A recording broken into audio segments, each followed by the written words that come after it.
নমস্কার, আমার আরেকটি ভিডিওতে সকলকে আবারও স্বাগত জানাই।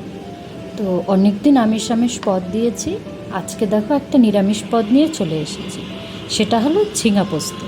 জানি অনেকেই করে খাও, তো যারা জানো না আমার প্রসেসটা দেখে নাও আমি কিভাবে তৈরি করেছি। তাহলেই তোমরা এরকম ঝিঙা পোস্ত তৈরি করতে পারবে, যা মাংস মাছের স্বাদকেও হার মানায়।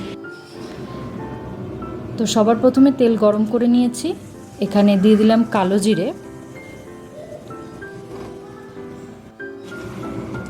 তারপর ঝিঙাগুলো প্রথমে ভেজে নেব। এরকম লম্বা লম্বা করে ঝিঙাগুলো কেটেছি আমি।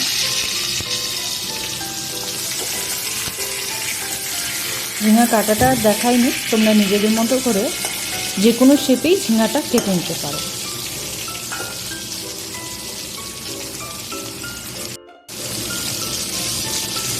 দিয়ে দিলাম পরিমাণ মতো লবণ।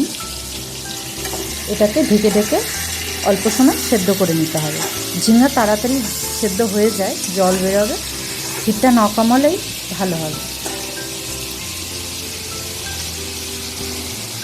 পাশাপাশি একটা এখানে পেস্ট তৈরি করব, দিচ্ছি 5টে শুকনো লঙ্কা, এরপর দেব টমেটো, আর দেব 2 চামচ পোস্ত। যেহেতু ঝিঙা পোস্তটা একটু বেশিই দরকার। তারপর এই দেখো একটা স্মুথ পেস্ট তৈরি করেছি আমি, এটাকে সাইডে রেখে দেব। দেখো ঝিঙা থেকে কতটা জল বেরিয়ে গেছে। ঝিঙা প্রায় সেদ্ধ হয়ে গেছে হাফ।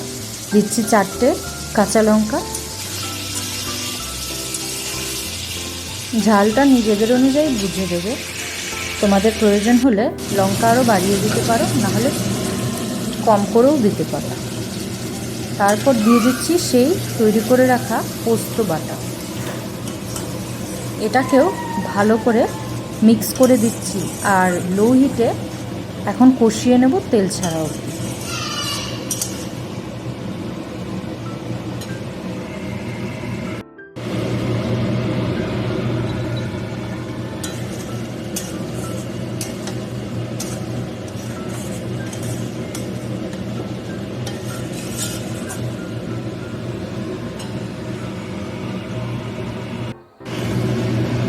দেখো তেলটা ছাড়া শুরু হয়ে গেছে, তো এটাকে একটু পর পর নেড়ে যেতে হবে।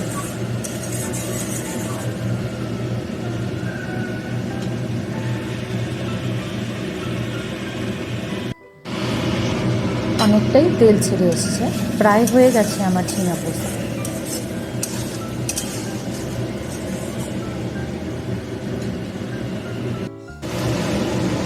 দেখো কি সুন্দর লালচে কালার এসেছে, শুকনো লঙ্কার দেওয়ার কারণে। তো তোমরা এইভাবে অবশ্যই ট্রাই করো ঝিঙা পোস্ত, দারুণ লাগবে। একটুকুও জল দিতে হবে না। তো আমার রান্নাটা হয়ে গেছে, গ্যাসটা বন্ধ করে দিলাম। দেখো নামিয়ে প্লেটে বেড়ে নিয়েছি। এত স্বাদ হয়েছে, তোমরা অবশ্যই ট্রাই করে একবার আমাকে কমেন্ট করে জানিও। ভালো থেকো, সুস্থ থেকো, নমস্কার।